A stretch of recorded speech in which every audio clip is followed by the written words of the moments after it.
Examination of the counsel for respondent. Clerk of Court is directed to kindly get the witness and have him situate himself before the witness stand for the cross of the counsel for respondent. So ordered.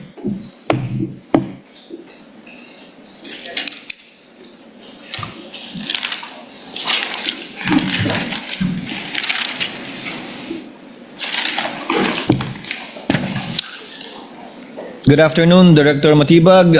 You shall continue with your testimony, specifically the cross-examination of counsel for respondent, and shall be testifying under the same oath yesterday. Do you understand that, sir? Yes, Your Honor. Thank you, sir. Good afternoon. And counsel for respondent may proceed when you're ready, sir. Your Honor, considering the interpellations yesterday by the senator judges and to give time also for more interpellations today, if any, we'll just go over several cross points, Your Honor. You may proceed, sir. And as instructed by the chair yesterday, the interjections and interventions of senator judges shall be after the cross, redirect, and recross, if any. You may proceed, sir. Good afternoon again, Director Matibag. Good afternoon, sir. Director Matibag, in relation to Article 4 of this Articles of Impeachment, you were likewise subpoenaed by the House Committee on Justice to attend its mini-trial, correct? Yes, sir. Was it a subpoena? Objection, Your Honor. Asked and answered, Your Honor. Asked and answered. Was it a subpoena ad testificandum or duces tecum or both? I recall that this is a subpoena duces tecum in a testificando. And you appeared on various dates, but you appeared on April 29, 2026, correct? April 29, yes, sir. All right. Now, you issued Administrative Order number 11 on April 16, 2026, correct? Yes, sir. So, AO 11 was issued only 13 days prior your appearance before the mini-trial. So April 16, 29, minus, that's about it, 13 or 12 days, sir. All right. And this was one of the documents that you submitted by virtue... Your Honor. I have no question, Your Honor. Yes, Your Honor, but I just want to enter a continuing objection to the use of mini-trial. It was never a mini-trial. It is a clarificatory hearing. Your Honor, just a short rejoinder. Isn't You may it, proceed, counsel.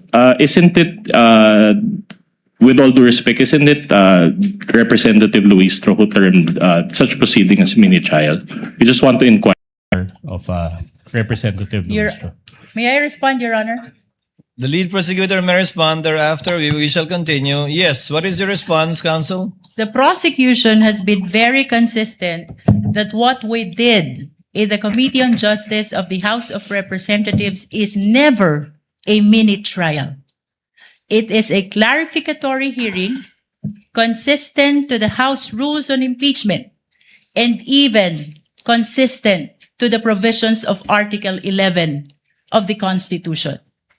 The continuing objection of counsel, lead prosecutor, is duly noted in regard to the line and words used by counsel for respondent. Counsel for respondent may proceed.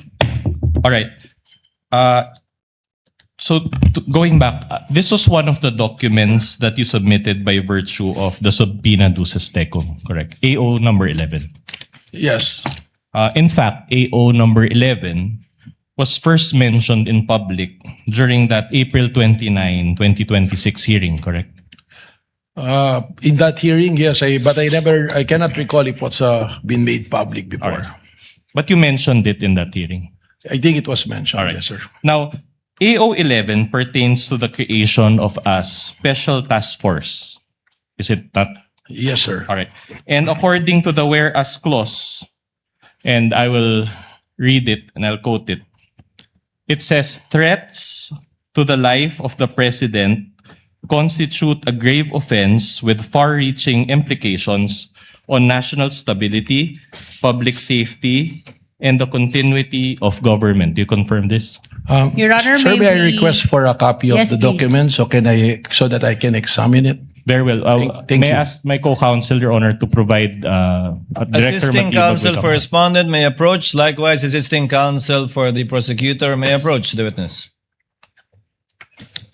Yes, sir. All right. My question is this.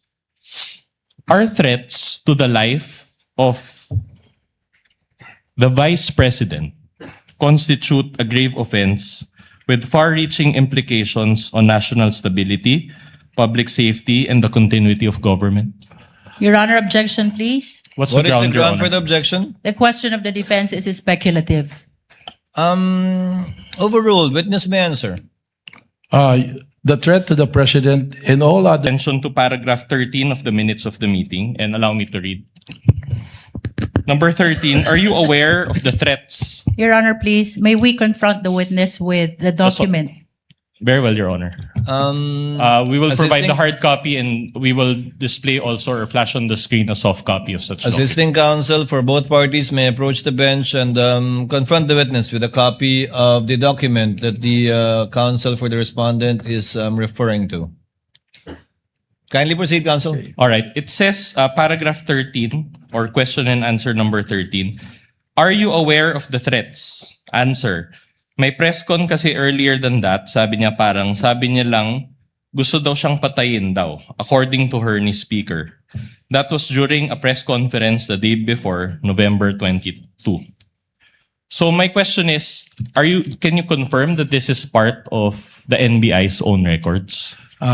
it reflected on the investigation report, so I presume it is. All right. So this is information regarding the threats to the life of VP Sara, is it not?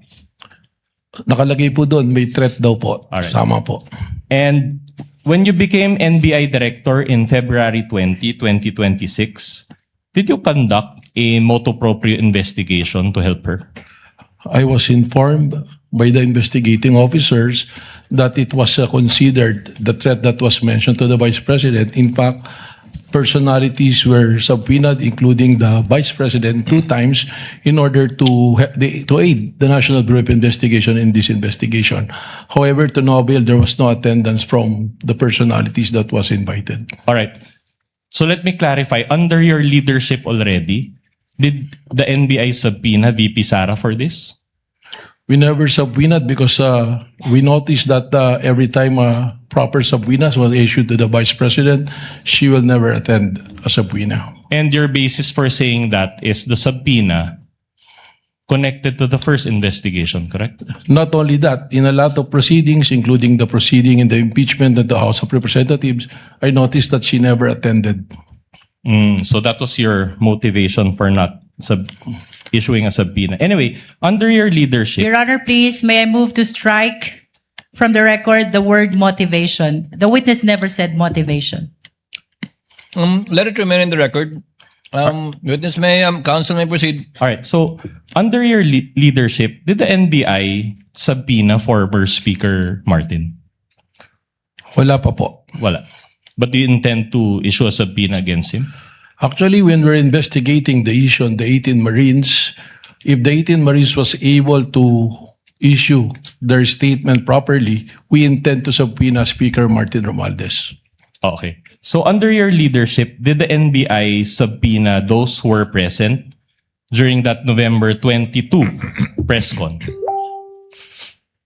There are some personalities that were subpoenaed. In fact, I noticed that you have presented the subpoena yesterday. Yeah, but isn't it that those subpoenas were under the leadership of Director Santiago? Well, as to the investigation of at that time, it was already been the subject of a resolution pending before the Department of Justice. So in other words, insofar as the alleged threats to the president, there is an ongoing investigation. But in terms of the alleged threats against the vice president, there's no ongoing investigation. Because there's a big difference, Your Honor. Okay. How about Princess Maui, for example, from the November 23 press con? Was she subpoenaed under your leadership? Ask No. and answered question, Your Honor. This is the first time about Princess Maui, Your Honor. Your Honor, it has been asked already during the cross. No, the ground is correct. Asked and answered, meaning the witness already answered, no, he did not. All right. Counsel may proceed. But you mentioned a while ago that there were 2 subpoenas issued against VP Sara, correct? Yes, sir. Based on the record that was turned over to Yeah, but those two subpoenas were issued by former Director NBI Santiago and not under your leadership. by the National Bureau of Investigation, yes, under the leadership of Director Santiago.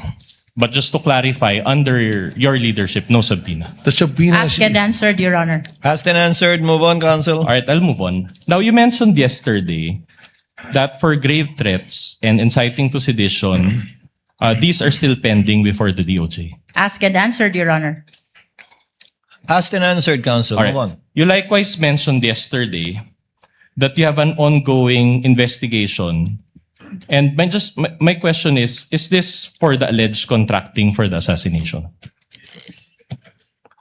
yes, that was very clear. I was able to explain that yesterday. Okay, and particularly, the ongoing investigation pertain to the leads that you have to the alleged person that VP Sara talked to. Among others, Your Honor. But no subpoena has been issued to such alleged person under your leadership. Because we are under a case build-up status. It is an ongoing investigation as mentioned yesterday, sir. Okay. Now, let me just clarify. In a subpoena, the NBI must specifically identify the felony or crime for which you are issuing the subpoena. Is that not the case? Yes, we provide what is the crime that So- we will investigate. Okay, very well. So here, what will be the felony or crime that will be indicated in the subpoena? But you have to remember, we are also have the mandate to protect the Constitution, to protect the peace and order. And if it goes to the national security and peace and order, we are also mandated to investigate. Your Honor, with all due respect, Your Honor, the answer was not responsive. Your My Honor. answer was very specific. My question was very specific. What will be the felony or crime that will be indicated in the subpoena? Witness will please answer. The question was simple. What is the crime, if any, or penalty in relation to the document being asked by the counsel? We all know that there is no crime that committed when there is a plan to kill until it is executed. But what I'm saying, that's why I'm qualifying, is because one of the mandates of the National Bureau of Investigation is to protect the national security. And we are also mandated to issue a subpoena or an investigation to do so. So if in this case, we cannot issue a subpoena, we can issue an invitation for those persons of interest. So no, you cannot issue a subpoena, but just an invitation. In other words, this is not under the jurisdiction of the NBI, correct? It is within the power of the NBI to protect the national interest and the national security. And as mentioned, there is a continuing threat to the President and under Section G, Section 5 of the Republic Act 10867, it is one of the primary duty of the NBI to protect the security of the President. All right. Yesterday, you also mentioned betrayal of public trust, correct? That is correct. Can that be indicated in the subpoena when you issue it against this alleged person? It can be or it can be not. But why will we put the subject betrayal of public trust if the person being subpoena is not being tried for betrayal of public trust? What if it's against the vice president? Just to clarify, can the subpoena indicate betrayal of public trust? We cannot put that because that is not a subject of a case under the revised penal code or a crime. The betrayal of public trust is the very well subject of an impeachment court. All right. So you admit nonetheless that betrayal of public trust is a ground for impeachment, correct? That is correct. I think it's in the Constitution. All right. And are you saying that once you reach your findings, because we're all waiting for that, you will? Is it correct to say that you will file another impeachment case against VP Sara? Oh, thank you for that question. So that I Objection, can Your explain. Honor. That is speculative. I think the witness is competent enough and in fact thank the counsel for his question. I'm interested to hear what the witness will also answer. Thank you, Mr. Presiding Officer. The betrayal of public trust as the issue in the impeachment court, we don't need to investigate even if we pinpointed the person contracted. Because the point being is the betrayal of public trust was already been consummated when she publicly admitted, there is already an admission that she contracted a killer, a mamamatay tao or assassin, to kill the president. And that itself is already an admission. At sinabi pa niya, pumayag na yung kinausap kong mamamatay tao. That constitutes betrayal of public trust. Why?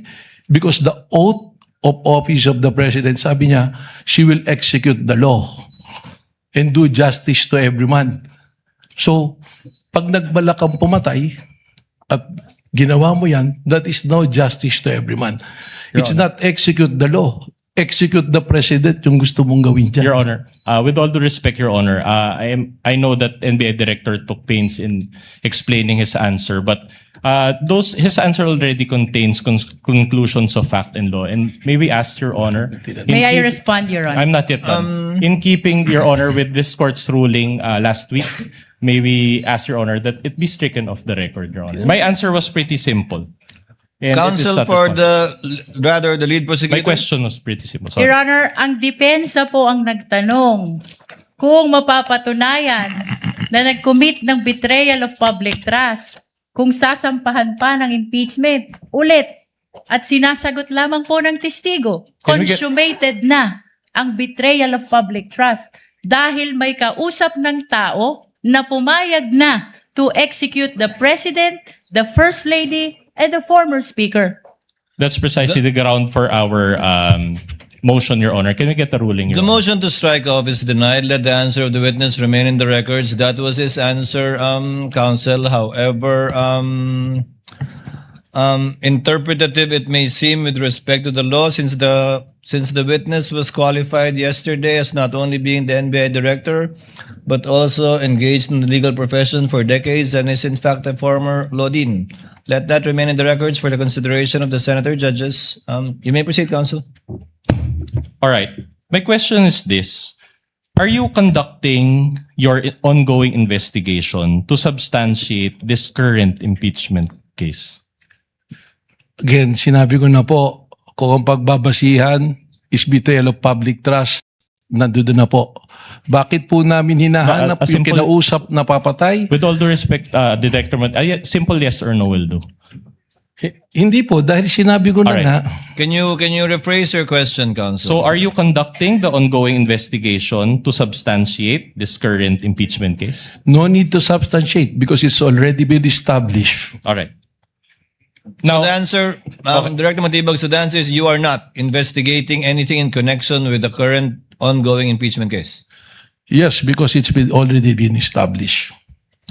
all right. Proceed, counsel. Insofar as the leads to this alleged person, do you share information to the Cybercrime Division?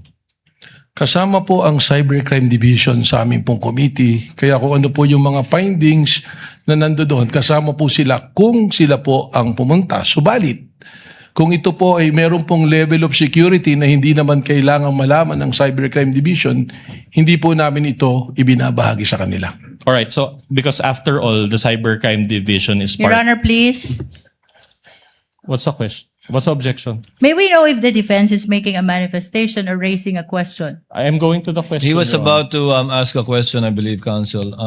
Let's allow him to finish his question. Counsel may proceed for the respondent. Because the cybercrime is part of the special task force, correct? That is correct po. How about Agent Plotok in particular? Do you share the leads to this alleged person with him? Hindi po siya parte ng Special Task Force. But wasn't he part of the cybercrime division as well? Hindi po, siya po ay regional director ngayon ng BARM. Yes. But he was once part of the cybercrime division. Dati po yun nung hindi pa po ako Alright. director. Now, let's go to the special task force that you mentioned. You have one team leader and two assistant team leaders in your special task force, correct? Tama po. All right. And then how many members from the NCR? Ang NCR po, yung po ang buong division na kasali at ang tumatayo po na representante nito ay yung kanila pong regional director. But you mentioned that they are members of the special task force. In your estimation, how many from the NCR are involved? Ang NCR po, we give the freedom to the regional director kung ano pong aksyon ang kailangan niya aksyonan at ano pong team ang kanyang bubuin for purposes of doing a particular investigation in relation to the said task force. Your Honor, may we respectfully again ask that the court give a directive to Director Matibag to give a more responsive answer. My question is how many? So he can May I comment, Your estimate Honor? a number. Counsel for the respondent, the question was how many? The answer of the good director was it depends, and it would depend on the NCR regional director how many he would assign. Witness will answer if he knows. If he does not, he may so respond as well. Mr. Presiding Officer, sir, the thing is, depende nga po kung ano po yung magiging operation or surveillance na gagawin, we give independence and autonomy po do sa regional director kung sino po at ilan ang i-assign. That's why ang composition po ng Special Task Force ay binubuo po ng 3 na individual at 5 pong divisions po namin. Dahil nga ang rason po nito ay piniliwanag ko po kahapon, masyado pong malawak yung nagiging banta na it already transcends to an issue of national security po. Okay, so you cannot give a number. Your Honor, Kasi that's depende an nga ask po and sa It depends. So sa no kung definite. ano operations Let po. the presiding officer ask a clarificatory question. Hindi naman po mutually exclusive yung naka-assign na ahente po ninyo sa isang kaso lang, di ba? Tama po, Your Honor. So yung national, yung director nyo ng NCR, kung ilan mang ahente ang nasa ilalim niya, posibleng 5, 10, 20, 30 iba't ibang kaso ang tinitingnan nila. Tama po. At kung ano man yung kaso may mainit o mainit na dapat panghawakan o malapit nang makuha o mas maraming taong kailangan, lalagyan niya ng tao, tatanggalan din niya, depende kung saan kailangan. Yes, Your Honor. Tama po. So is it correct to state that at any one time, that number will change? Tama po. Eksakto po. You may proceed, counsel. All right, so that's for the NCR. Is it the same case for the Cybercrime Division or the CCD? Sa lahat po ng units na nandoon, parehas po yung ating pong protocol na ginagawa. But just to clarify, I'll go through it one by one. So it's the same for the Organized Transnational Crime Division. Ganon din po. All right. For the Technical Intelligence Division. Tama po sapagkat standard po yung All right. procedure namin. For the Digital Forensic Laboratory or DFL. Tama rin po. All right. Now, are these members of this special task force given additional salary for their work for the special task force? I think that is not allowed po under the law. Baka po bumagsak kami sa audit niyan or sa DBM po. So they're basically working with the special task force for free? Hindi po libre. Empleyado po sila. Mayroon po silang sweldo. At parte po ng trabaho nila yung ginagawa So po in nila. other words, that's already part of their main job description. I think that's how the government system. It will take 3 to 6 months, even more, for this special task force to come up with definite findings as to the identity of this alleged person, correct? Sinabi ko po 3 to 6 months. Hindi po even more.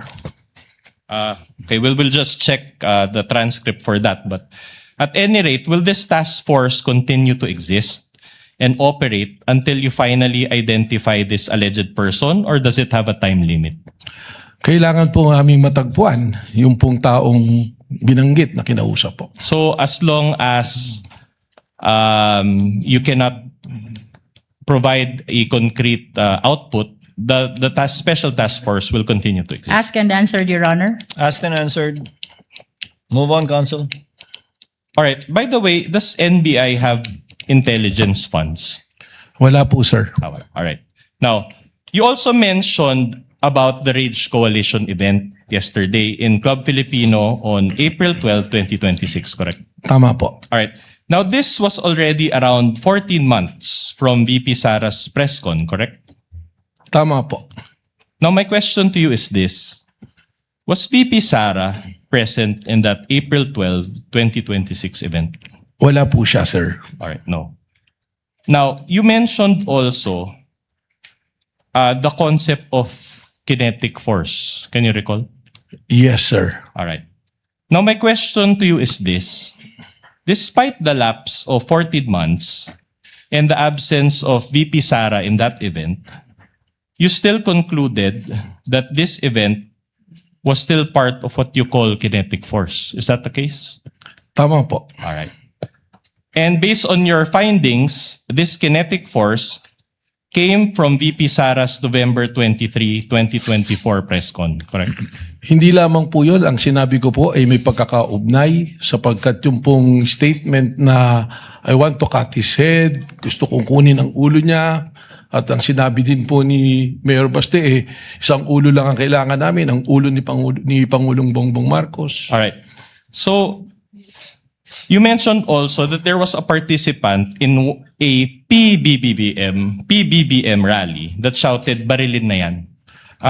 When did this happen, if you can recall? Hindi po ito rally, meron pong event, Event, ang okay. ating pong Pangulo sa Nueva Ecija, naka-live broadcast po ito sa RTBN at meron pong nag-komento bigla na sinabi, barilin na yan. Can you recall the date of that event? You said event. Hindi ko po ma-recall yung exact date pero nandito rin po sa All right. report sa amin yan. But is this also part of the kinetic force that you mentioned? Lumalabas po sa amin pong pag-aaral. How about yung nangyari kay Undersecretary Claire Castro in Canada? Is this also part of the kinetic force? Irrelevant, Your Honor. Your Honor, I'm trying to lay the basis, Your Honor. Witness may answer. Well, If he ito na knows. nga po yung sinasabi natin na nagkakaroon po ng malawakang kaguluhan na epekto po ng madalas na pagbabanta at seryosong pagbabanta sa Pangulo na ngayon ang mga itaong kahit na ordinaryo ay inaatake po. Hindi lamang ang Pangulo kundi ang iba pa rin pong matataas na posisyon. So the answer is yes, it's Yes. part of the kinetic force. So in other words, this kinetic force can reach foreign countries. Lumalabas po na gano'n. Okay. Dahil marami po tayong Pilipino na nandoon na napapanood po Oh, sa that's social okay, media. Director. Now, how about the flood control rallies? Is this part of the kinetic force? Yung flood control rally na aling pong flood control rally to be Any flood specific. control rally? Probably, Is it part- baka po, kung maaari lang po sir, ibigyan nyo ko ng specific para po mas may paliwanag ko po. I'll just move on. So any dissent against the government must be attributed to this kinetic force. Is that what you're saying? Speculative, Your Honor. Witness may answer if he knows. Depende po kung anong event. Kaya nga po ang ginagawa po ng NBI ay atin pong sinusuri lahat ng pangyayari. Kahapon po inilatag namin yung 5 batayan namin para po magkaroon tayo ng malinaw na threat assessment sa lahat po ng pangyayari. All right. Now, isn't it that Mayor Baste, that participant in the PBBM event, the rallies in Canada, and the flood control rallies, don't they have a mind of their own? Your Honor, we are objecting on the Your ground Honor. of vague. Kindly clarify the question. Your Honor, the kindly, witnesses... kindly reform, counsel. I also did not quite get the question. Kindly reform, counsel. So are you saying that these people that I mentioned, they cannot act independently and are compelled by the kinetic force that you mentioned? That is speculative, Your Honor. Mayor Baste, the participant in the PBBM rally, the rallies in Canada, and the flood control rallies. Una po, there's no PBBM rally. No, sorry, PBBM event. Sorry, I stand PBBM corrected. event, yung sa Canada. Tsaka, yun nga po, alin po bang flood control? Babalik ko lang po doon, pasensya na po sir, para po mas makontextualize po nating mabuti. Yes, Your Honor, please. May we request I think the clarification question- from the defense? I think the question, Director Matibag, is produkto po ba nung binabanggit yung kinetic energy kahapon yung mga pagkilos laban sa administrasyon at individual na mga miyembro ng administrasyon? Respectfully, Your Honor, sapagkat marami pong may pagkilos po na iba-ibang grupo. So na nakikita po posibleng hindi. natin. May pagkilos na hindi, may pagkilos na Tama oo. po. Kaya we have to qualify, we have to treat each event independently and apply the 5-factor test that we are being applying po sa mga pangyayari po. So hindi porkit laban sa o tutol sa gobyerno o sa partikular na opisyal ng gobyerno ay ito na yung binabanggit yung kinetic kahapon. Tama po, Your Honor. Counsel may proceed. All right. My question is this. Is this kinetic force still active today or has it stopped? Malinaw po, may mga pangyayari pa rin po. And should we really stop this kinetic force or just allow it until 2028? Hindi ko po, pakiulit po, Anyway, I'll withdraw that question. Just move on to a different question. Is this kinetic force a legal concept? Ito po ay konteksto sa base sa aming investigasyon. Again, ibabalik ko po ron sa aming 5 naging patayan na ginagamit din po ng ibang jurisdiction para makapag-establish po ng isang threat para sa isang national threat assessment. Again, just a manifestation that it's not responsive, but I'll just move on to a different point. Your Honor, please. What is the pleasure of the lead counsel? The defense is making a side comment to the answer of the witness. Can we please remind him to avoid making side comment as previously invoked by the impeachment court? Then Your I Honor? will raise another motion, Your Honor, that the witness's answer is not responsive.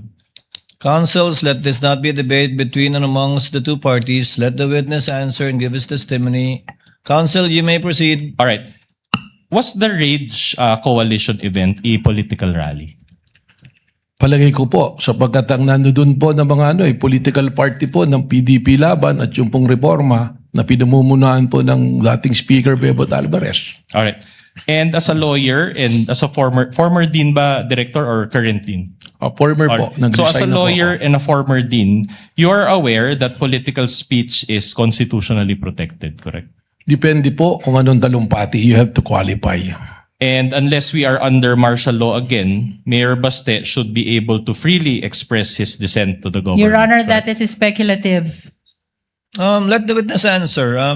He is competent to answer that question. Unang-una, tama naman po kayo, wala namang martial law ngayon at pwede naman pong magsalita. But the freedom of expression has limitation also. Kung ito po ay nagbabiolate na ng batas at nakakasama na sa ating bayan, ay hindi naman po ito kasama na sa freedom of expression. All right. But my question to you is this. Did he directly urge the people to overthrow the government in that rally? Ang sinabi po niya, base sa aking testimonya, ay isang ulo lang ang gusto namin, ang ulo ni Bongbong Marcos. At kung matatandaan po ninyo, ay correlated it dun sa mga dati pang mga pangyayari. Hindi lang po yung event at sinabi na yun ang aming nagbasehan base sa aming pamantayan po sa pag-assess po ng banta o ng threat po. But that was your own interpretation of what That is not only my interpretation, but is the interpretation of the new National Bureau of Investigation based on the standards that we follow, consistent to the standards All right. that we're following. Is it your interpretation that those also demonstrate destabilization efforts? Please repeat, pakiulit po, Is it sir. also the NBI's interpretation that those remarks constitute destabilization? Argumentative, Your Honor. No, if the witness can If he answer. knows. Ano pong particular na sinabi? That speech by Mayor Baste in general. Yung pong kanyang sinabi na ang ulo lamang ni Bongbong Marcos ang kailangan namin at sabi ko nga, in correlation to the other events, applying the 5-factor standards that we have been using, which is recognized by other jurisdiction, dun po kami nagkaroon po ng conclusion. Sorry, Director, I didn't quite get your answer. So, are you saying that that's destabilization or no destabilization? Misleading, Your Honor. No, the director hasn't answered yet. He cited the basis, but cut short of answering the question. So, is it based on the 5 pillars of your investigation, Director? Well, dun po yan, based on the 5 pillars na natin po, lumalabas po ng isa dun sa elemento ng 5 pillars, it comply po. So, Sumasagot po doon. So, meron At din. hindi po destabilisasyon, kundi banta po sa kaligtasan ng Pangulo na naging banta na rin po sa pambansang seguridad po. So, you're admitting that there was no destabilization? Argumentative, Your Honor. No, it's connected to the question, Your Honor. Previous Counsel, the question. witness has answered for the appreciation of the senator judges. You may proceed to a similar question or move on to another topic. Yeah, I'll proceed with a similar question. Director, I am showing you a news article. This is Exhibit D-4-66 entitled, and I quote, Palace dismisses the stab rumors versus Marcos admin. So it was published quite recently, May 12, 2026. And for the sake of time, I will just read the first line thereof. Assisting counsel for the parties may approach. It says here, and I quote, Malacanang on Tuesday said it has not received any information about supposed destabilization efforts against President Ferdinand Bongbong Marcos Jr. My question to you is this. Claire Castro speaks on behalf of PBBM, correct? Being the spokesperson, tama po, sir. And based on her statement in this news article, there has been no destabilization efforts against PBBM, at least as of this date. Correct? Well, baka po dapat tingnan natin yung buong konteksto because under a security cluster, may pinag-uusapan po dyan.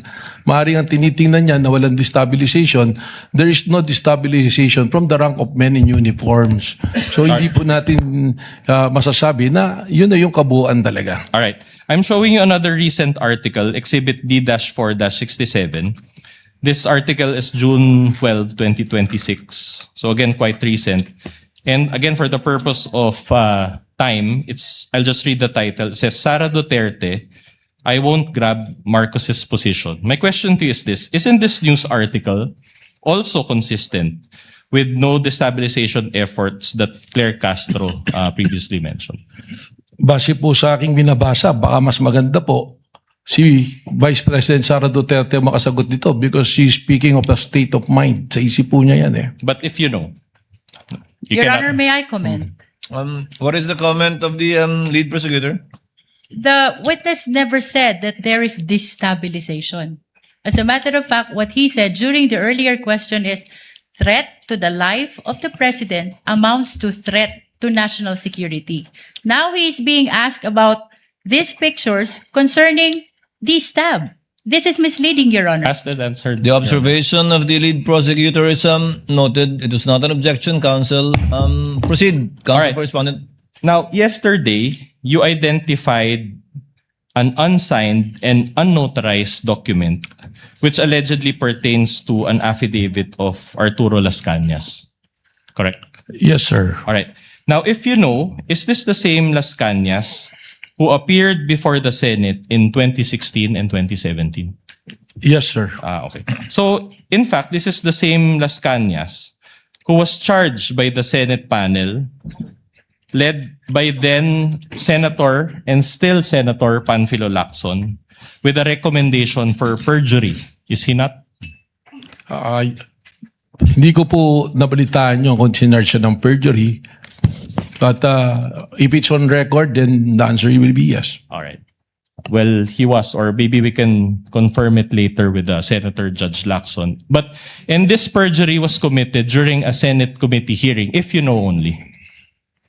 Well, siguro po doon natin na lang ilagay doon sa affidavit po na nabasa ko. No, the May I only comment, question Your is Honor? the May I perjury. If you know only that the perjury that was recommended for charging Your Las Honor? Cañas. I have no I'm personal not yet done, knowledge. Your Honor.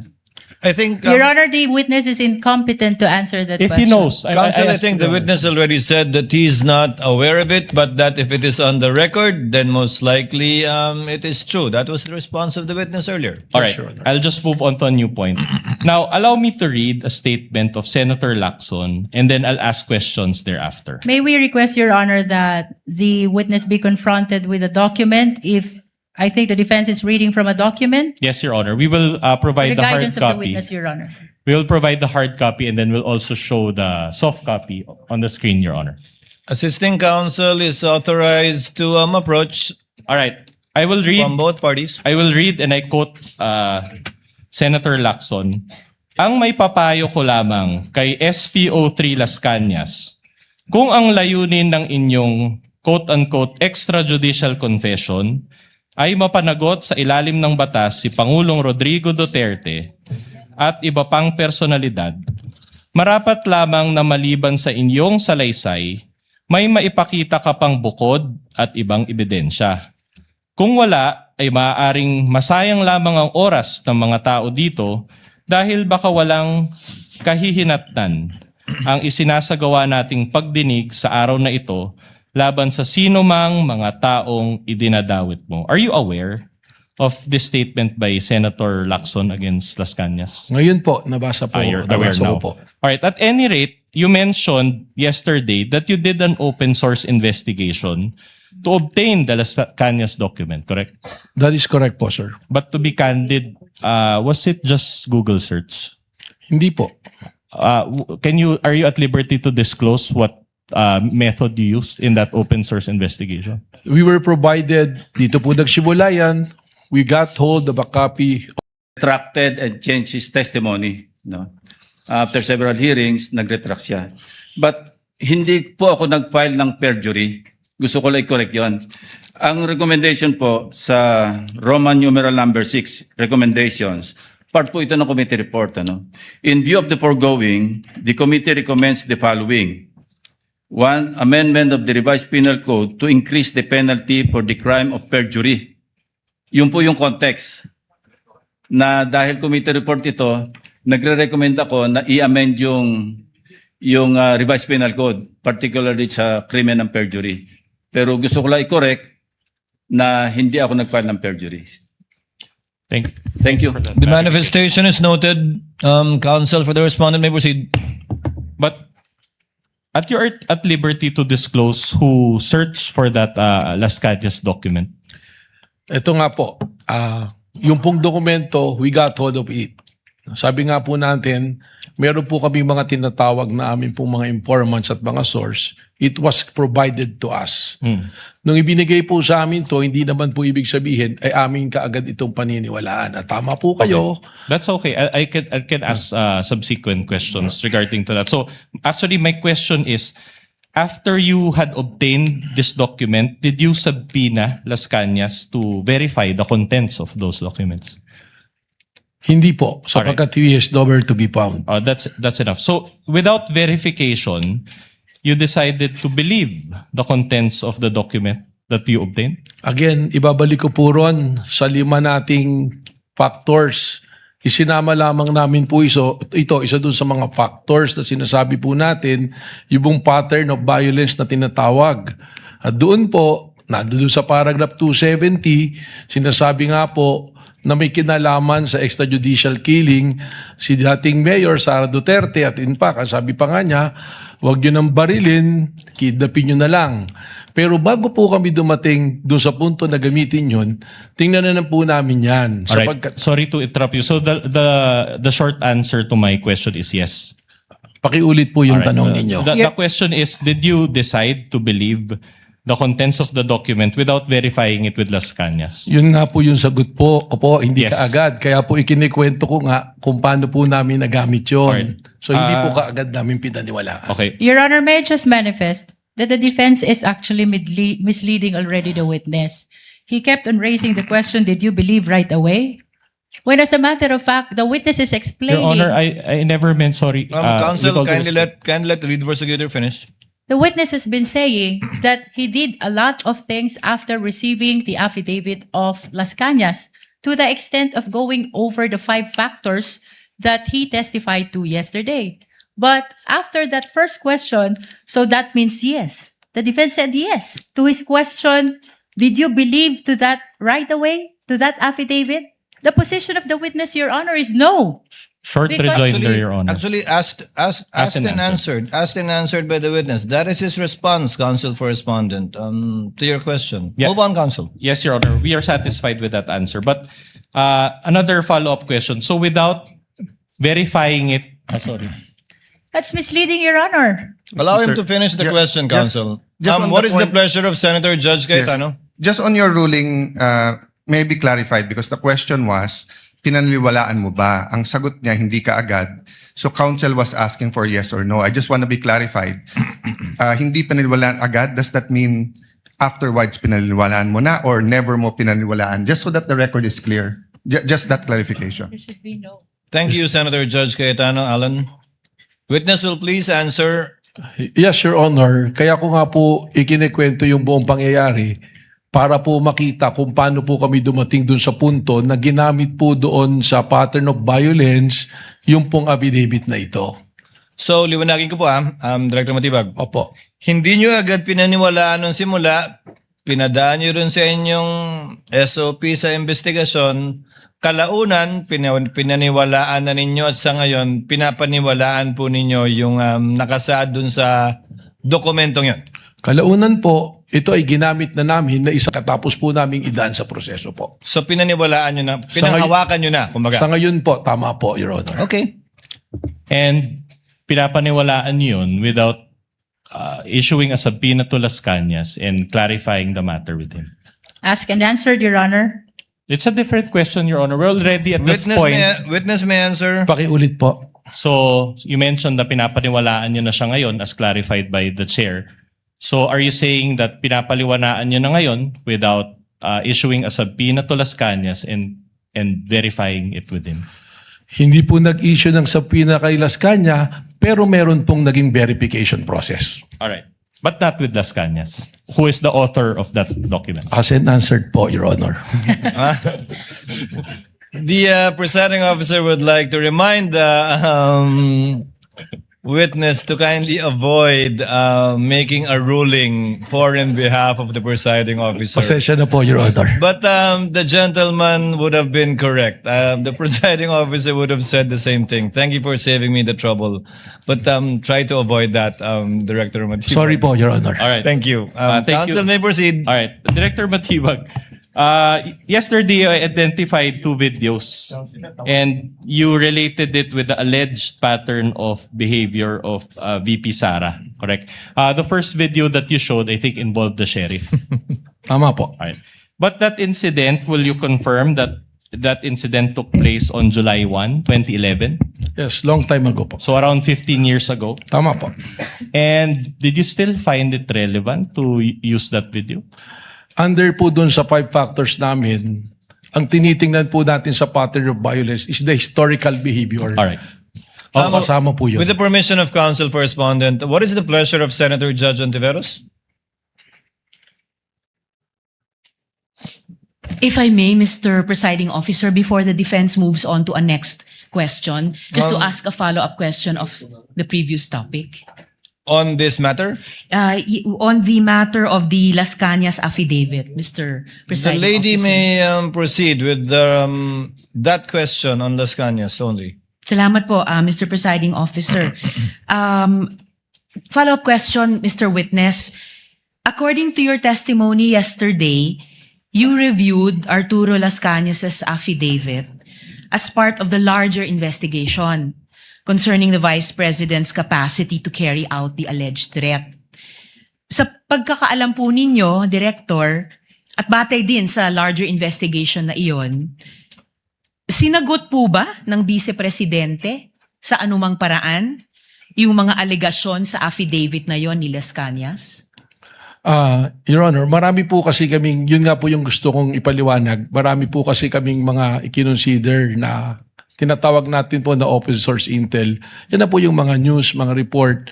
At nung tinitingnan po namin yan, si Arturo Las Cañas, meron pa po siyang lumabas na balita noon nung isinumite niya itong affidavit na to sa ICC. At maalala ko po, meron din po lumabas sa balita na mismong si Vice President Sara Duterte, parang sinasabi po niya roon na hindi ko kailangan ng DDS para gumawa ng kayang gawin ng DDS. Something to that effect po. Na-consider po namin lahat po yan. Sa sinabi di umano ni Vice President, sinabi niya hindi niya kailangan ang DDS para gawin ang Yung kayang gawin ng DDS. Something ng like that po. DDS. Opo. Hindi ko po eksaktong ma-recall yung phrase na pagkakasabi po. Salamat, Mr. Witness. I may return to that point later. The lady today, may do so Mr. after Presiding Officer. the Salamat po. cross, redirect, and recross. When she avails of her time, counsel for respondent may proceed. All right, let's go back to the sheriff incident. I'm glad you mentioned history or historical background. Are you aware that that sheriff incident pertains to relief operations that were being conducted by the vice president, then mayor at that time, or vice mayor? Ang pagkakaalam ko po doon sa balita na yun, itong sheriff na to is trying to enforce a valid order from a legitimate court, demolition order po ito, na ayaw ipatuloy po ng then mayor and now vice president. So, Alright. I might not be aware of a relief operation, baka po paliwanag po sa akin. Are you aware? I'll just ask you if you're aware. Are you aware that it involved a flash flood? This incident happened after a flash flood in that particular community.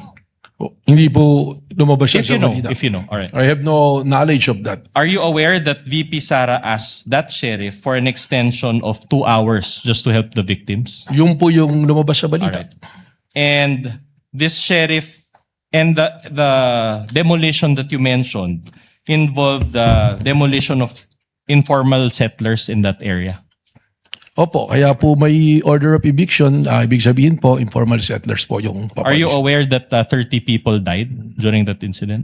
I have no knowledge of that, Your Honor. So in other words, are you also aware that it was the sheriff's refusal to provide the 2-hour extension? That's why VP Sara got Well, angry. that is the claim of the then mayor. If you know only, if you know. I have no knowledge You of have no that. Your knowledge. All right. I'll move on to a new point. Now, you also mentioned to establish this alleged pattern of behavior, the October 18, 2024 press con, correct? Tama po. And this press con took place obviously before the material that you used or the November 23, 2024 press con. Tama po. All right. I'm showing you a video. Your Honor will just show one video. It's around 1 minute. This is Exhibit D-4-53, and the USB is separately marked as D-4-47. And then I'll ask you questions after that. Kindly play the video. The tech through the clerk of court is so directed.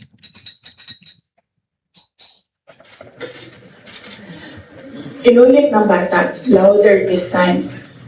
Mr. President, can I have your watch as a graduation gift? Nasagot niya. Why? Why will I give you my watch? At that point, may sakit na ako. Wasn't feeling very well. Nandun lang ako, nakakatayo ako dun kasi nagkamot ako. Gusto ko, ang galing yung ulo niya ba?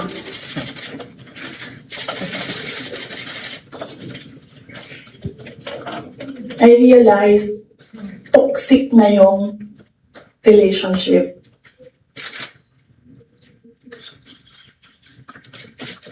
And it did not help na itong dalawang katabi ko, tumawa pa. Pinagtawanan pa nila yung bata. And I saw the humiliation sa face ng bata. I wanted to help him. Gusto ko sabihin sa kanya, itong relo ko na lang, relo ito ng Vice President, ito relo ng Presidente, pero I hope this will do. And then I realized na baka mas lalong mapahiya yung bata if I do that. So I just imagined myself cutting his head.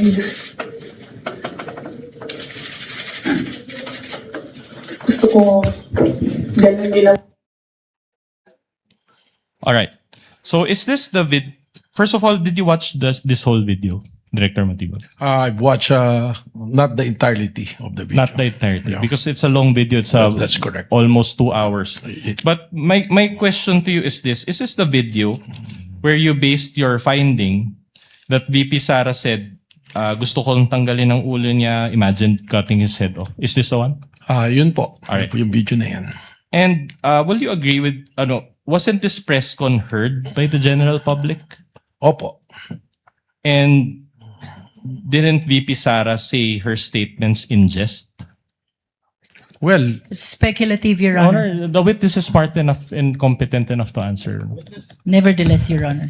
Witness may answer. well, again, I will say I cannot go into the state of mind of the Vice President, and precisely the reason why do sa pattern of violence, kasama po talaga yan yung ang pattern of violence. Isn't that kind of a stretch?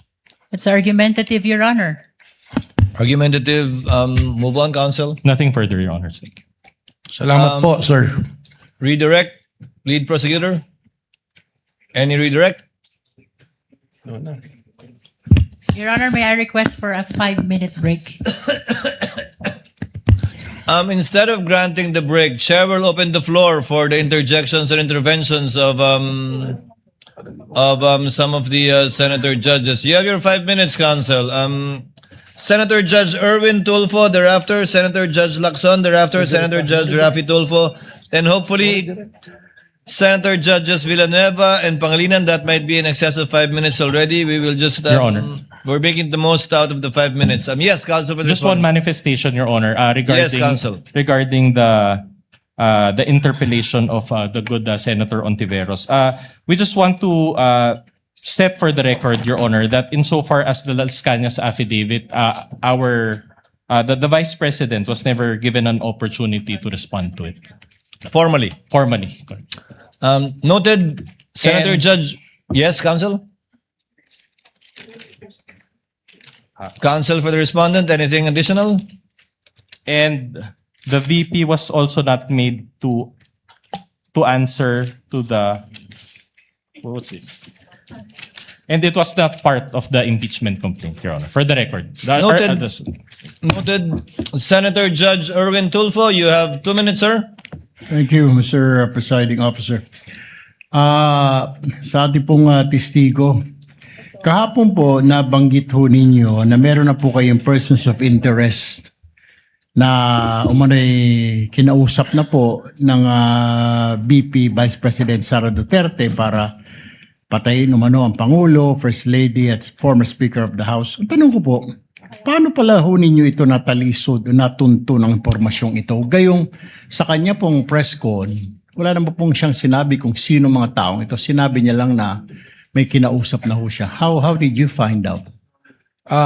Ganito po yan, sa lahat naman po ng kaso na hinahawakan po ng National Bureau of Investigation para po maging successful yung aming pag-iimbestiga, ay nagre-rely po kami sa iba't ibang intelligence report. Yung nga po, may tinatawag tayong open source intel, human intelligence, and we also use tools to monitor things.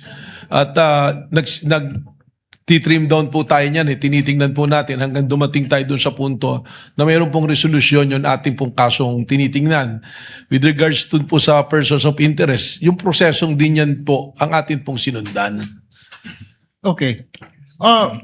Without mentioning po kung sino itong mga tao na ito or yung pagkakilanlan nila, kung nasaan sila, maaari po ba ninyong bigyan kami ng ideya itong mga persons of interest na ito? Kung ano po talaga ang trabaho nila, kung sila po ba talaga yung mga hitman o mga gun for hire o riding in tandem, ano ho ang klaseng trabaho meron itong mga ito? Well, siguro po, ganito, although I cannot reveal so much and the identity, but going to the process na sinasabi ko nga po, so we're using informants. May mga sinusundan po tayo. Ang una-una ating pong tinignan dyan, yung nga pong sinabi na kumausap ng papatay at yung pong papatay ay pumayag na. So, ano pong ginawa natin dito? Tinignan na natin kung saan sphere po papasok, sino ba yung pwede, saan ba pwedeng nanggaling yon? Hindi kagad sino, saan po ba pwedeng nanggaling yon? At lumalabas po rito, alam natin yung kasaysayan, malawak po ang kanyang tinatawag na connection, yung network po. Alam naman natin, siya Vice Presidente at ang dating Pangulo ay kanyang ama, ibig sabihin nakadevelop po ito ng mga relasyon, unang-una na sa mga men in uniform na hanggang sa ngayon, marami po rito na na-appoint pa niya nung panahon na sila ay nandiyan. Nandiyan din po, binanggit ko yung Vice President Sara Security Group at yung pong mga double death squad. So tinignan po natin at tinignan by process of elimination yung mga tao po na maaaring dun nang galing or maaaring nakakaalam. And by process of elimination, nag-start po kami maraming individuals hanggang sa matrim down po namin ng matrim down. Hanggang sa ngayon, kaya sinabi ko po kahapon sa kagalang-galang sa katanungan ng ating Senate President po, gaano ba katagal pa to? And I said, we have great progress.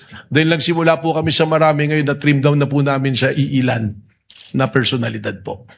Okay, pangalawa sa huling katanungan ko po, Ginoong Testigo, ay ito pong threat na ito po hanggang ngayon ay continuing threat po ito or pwedeng i-execute anytime ng mga sinasabi ninyong persons of interest?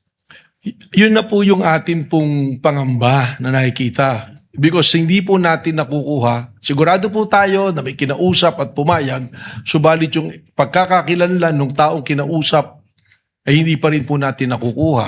So ibig sabihin po, yung threat po na ito sa Pangulo is a continuing and active threat po and serious. So yun po yung gusto nating i-address dito.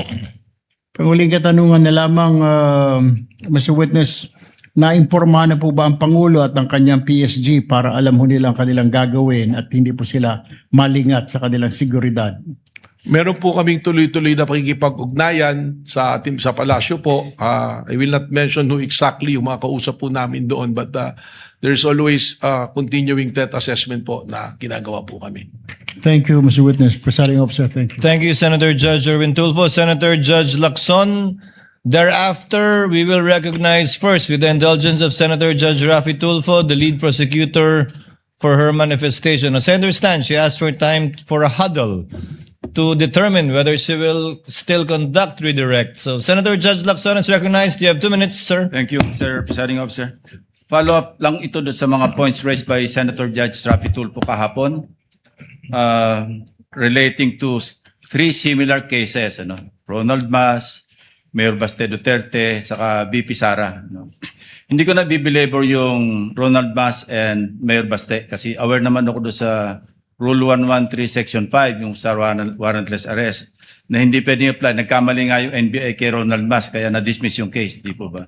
But I'm more interested in the cases of Mayor Baste at saka kay VP Sara. Kasi almost similar yung kanilang mga sinabi, pero I'm just wondering why you did not investigate Mayor Baste, pero si Mayor Sara, hindi lang kayo nag-investigate, nag-repair pa kayo ng complaint sa DOJ, hindi po ba? Yun po yung amin pong ginawang investigasyon ay doon na po sa threat na sinasabi namin na pangkalawakan. Yung dito po kay Mayor Baste, kaya hindi po natin na inimbestigahan, isinasama po namin dito sa task force na ito to come out with the report eventually. But we have coordination also po with Pero double standard, bakit kayo nag-focus kay Vice President pero hindi nyo in-apply kay Mayor Baste? Halos pareho sinabi nila na maliwanag naman, bukod doon sa January 2026, na ulit pa ng April 12, di ba? Na sinabing Romanov, threat against the first family, nasundan pa ng pupugot, ang kailangan lang namin yung ulo. So pero kay Vice President, halos ganun din eh. Pero bakit inimbestigahan niyo kay Vice President Sara at na-refer niyo na sa DOJ for PI, pero yung kay Mayor Baste parang unlevel, nasa law enforcement investigation pa rin. Sapagkat ang isa pong dinedevelop namin dito na jury po is yung sabwatan. And alam po natin, if we go to court using the theory of conspiracy, medyo mas mahirap po na ipasok na kaso. Kaya it taking much time to develop the case po. May request for additional time, Mr. Presiding Officer. Punta lang ko kay Las Cañas. Opo. Okay. Yung kay Las Cañas, ginamit nyo yung kanyang affidavit na sinabit sa ICC. Tama po. Parang pang-open source. Tama Not po, for sir. anything, di ba? Not for anything po. So yes, walang sir. evidentiary value ito. Yun po ay ang basehan namin, kaya po namin iprinisinta. Isa po sa naging basehan namin doon po sa, isa nga doon sa 5 standards po natin na pattern of violence po. Pero wala kayong intention na kung magpapile kayo ng kaso, isasubmit yung affidavit niya na sinabit sa ICC.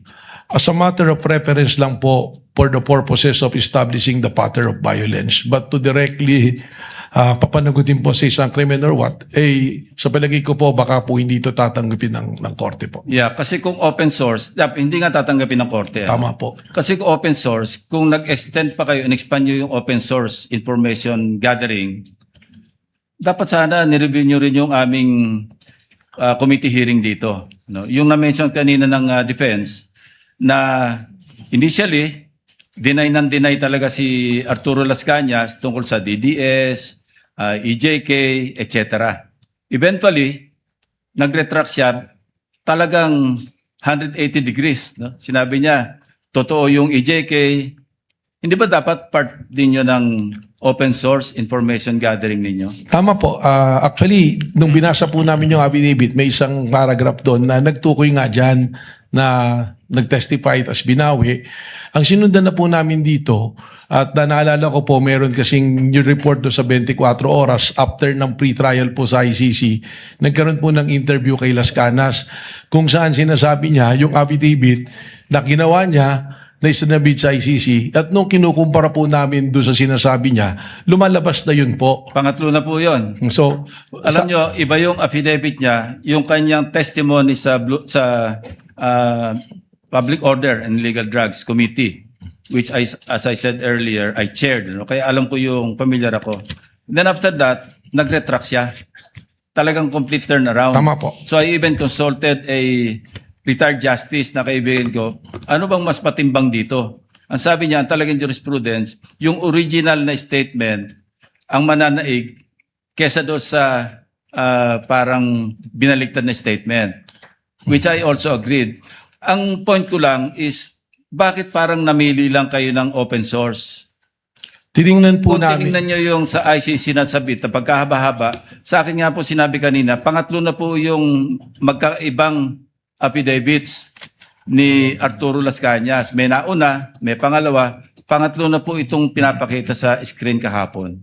Tama po, and we are also aware dun sa pagbalibaligtad. But on the news that I was mentioning po, Your Honor, mismong sinabi niya, pipirmahan yung affidavit, at sinabi po niya, this is 186 pages. So nang tinitingnan po namin, yung statement na yan, tumugma. At pangalawa, it's been the subject already of an ICC. It's being used as an evidence. At least there is a legitimate court that looking into it, which it was considered na ibig sabihin, tinanggap po ng isang lehitimo na korte po. Yeah, I'm not trying to put you on this spot. I'm just trying to be fair, no? Opo. Kasi gusto ko talagang maliwanagan para pagdating ng takdang oras, alam ko yung aking boto. Tama Maraming po. salamat po. Salamat Thank you, po. Senator Judge Lacson. Before the chair recognizes Senator Judge Rafi Tulfo, Senator Judge Aquino, and Senator Judge Padilla, chair will not... Sorry, I forgot about you, Senator Judge Pangilinan, before Senator Judge Bam. Chair would like to call on the lead prosecutor again. Thank you for the sequence. Yes, what is the pleasure of the lead prosecutor? Shall you conduct redirect? Your Honor, the prosecution believes that we have sufficiently established that the threat to the President constitutes Objection, Your Honor. threat to the national Again, Your security. Honor, inconsistent. Counsel, you are once again reminded to kindly avoid Yes, Your Honor. conclusions of law. The question was simple, so I guess you will not conduct any further redirect. Nonetheless, Your Honor, there are some manifestations that I would like to make. As long as these are not conclusions of fact and law, Counsel, as Yes, you have Your been reminded and guided accordingly.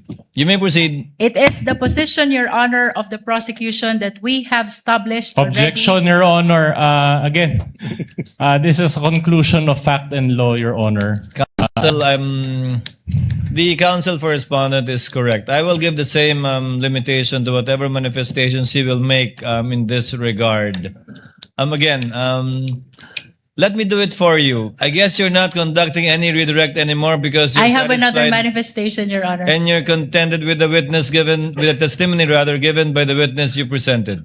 What is your second manifestation? Nais ko Prosecutor? lamang pong liwanagin, Your Honor, kaugnay ng affidavit ni Arturo Las Cañas. Ito po ay ipresenta ng prosecution bilang bahagi ng testimonya ng witness, kagaya na po ng sinabi ng presiding officer ng 3 ulit, pinayagang ipresenta ang affidavit ni Las Cañas bilang bahagi ng testimonya at bilang bahagi ng naging investigation ng Special Task Force ng National Bureau of Investigation. It was never claimed by the prosecution that this affidavit is notarized. Kailanman po ay hindi sinabi ng prosecution na notarized ang dokumentong ito. Ito po'y ipresenta bilang bahagi lamang ng testimonya ng witness at bilang bahagi din ng investigation ng NBI. To conclude, Your Honor. Short rejoinder on that, Your Honor. The lead prosecutor is not yet finished. To conclude, Your Honor, the prosecution finds it unnecessary. Objection, Your Honor.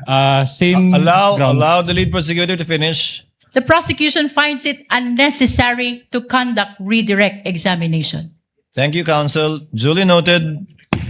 Just Do you a still short- want a rejoinder? Just a counsel, short for respondent? rejoinder on the Las Cañas Yes, issue. counsel. Again, Your Honor, according to the rules, an affidavit must be testified. Vice Presidente, meron pong nakapending ngayon na kaso. At kung ito po ay may file sa korte, that is the time that the court will issue a warrant of arrest. So meron po tayong prosesong sinusunod po. Mali nga yung pagka-aresto. Actually, warrantless arrest yung nangyari noon. Pero meron bang nag-utos why it was done by the law enforcement people at that time? And what's the difference between the law enforcement back then and the law enforcement people now?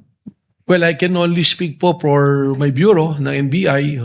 We are making sure that we are following the process and the law.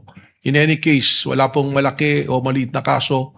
Ang tinitingnan po lagi natin dito ay ang ebidensya, ang batas at ang prosesong dapat pong sundin. Okay. I'll give you an example. Halimbawa, yung nangyari ngayon na pagbabanta sa ating Pangulo, nangyari noon sa panahon ni Pangulong Duterte at nagbanta si Leni Robredo. Halimbawa lang, of course, Leni Robredo would not do that kasi I know, wala sa karakter niya.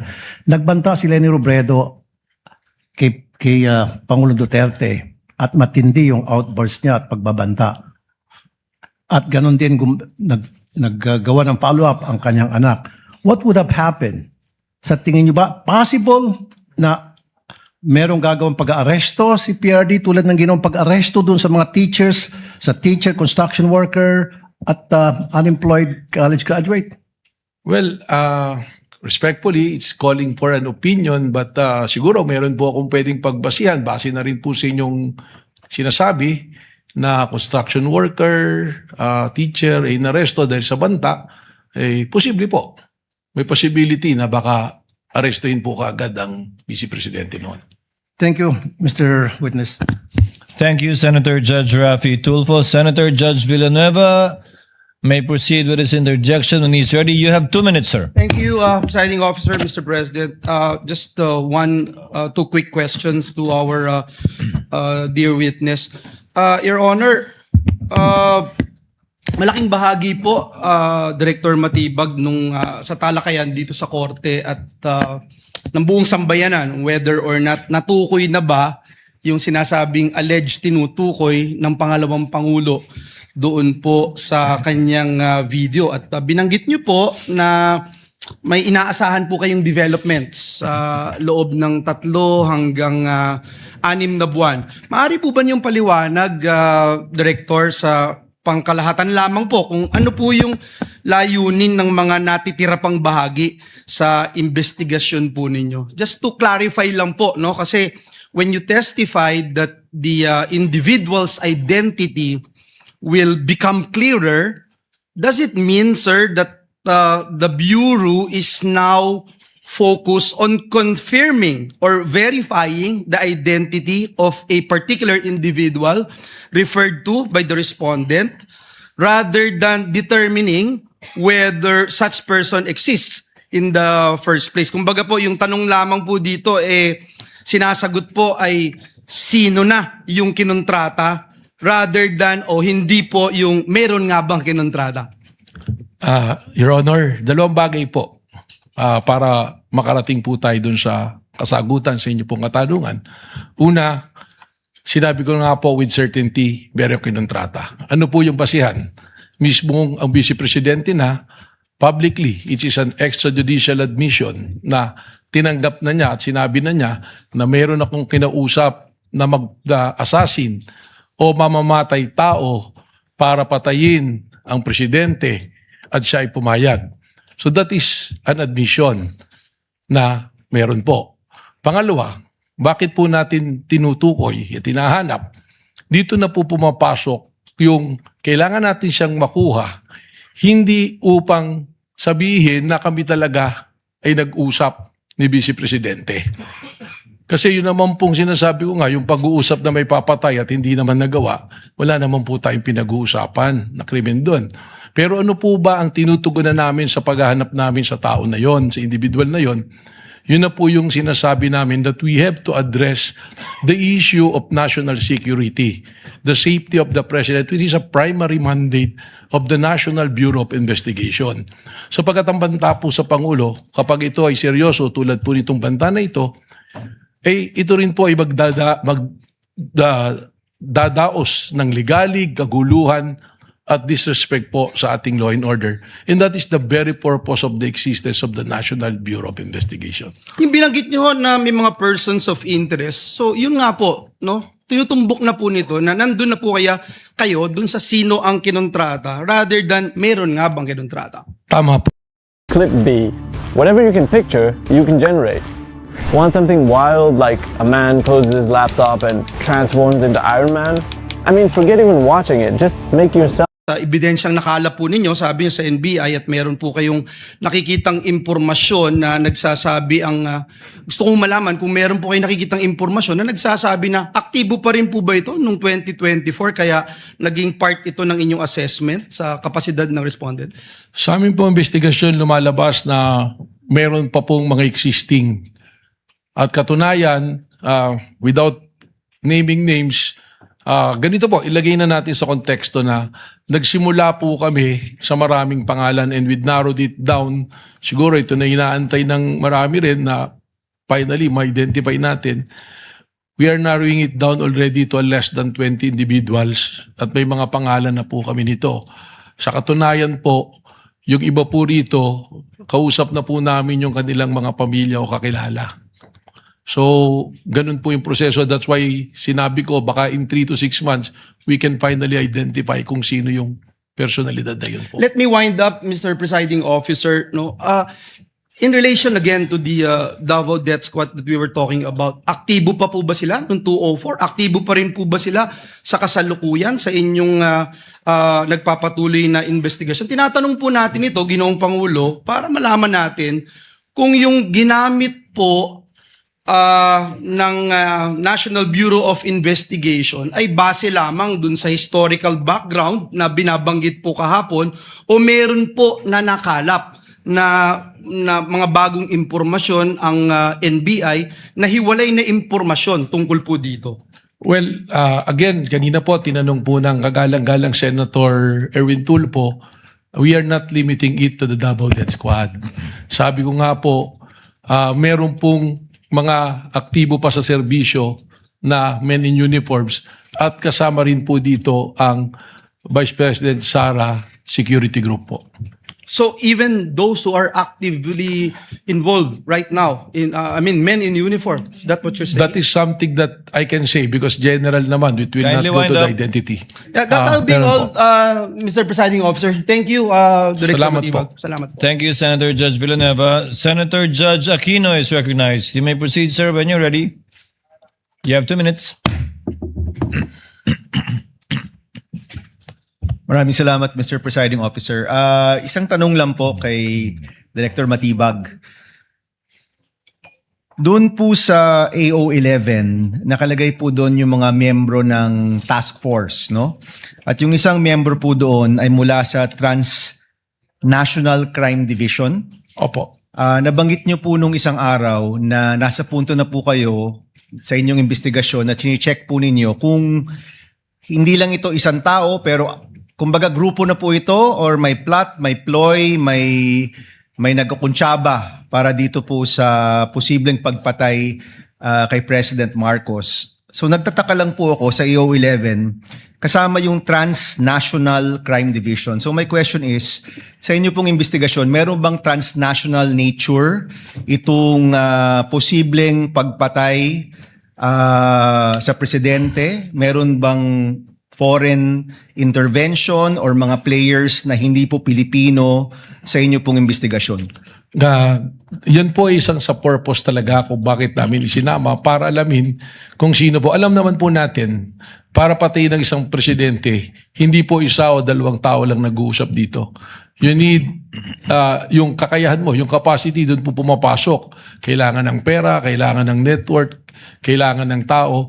So tinitingnan po natin ito lahat. Ngayon yung binabanggit po ninyo, kasama po sa ating tinitingnan yan. Pero ang isa pong mayoryang rason yan, yung pong mga pagbabiyahe ng ating Pangulo, we have to also monitor it because the possibility of endangering the life of the President during his time that is outside of the country, nandoon din po yan dahil sa threat. So kaklaruhin ko lang ha. So yung pagkakaroon ng Transnational Crime Division dahil yan sa mga biyahe ng presidente, hindi hindi dahil merong possible foreign intervention dito sa iniimbestigahan yung pagpaplano.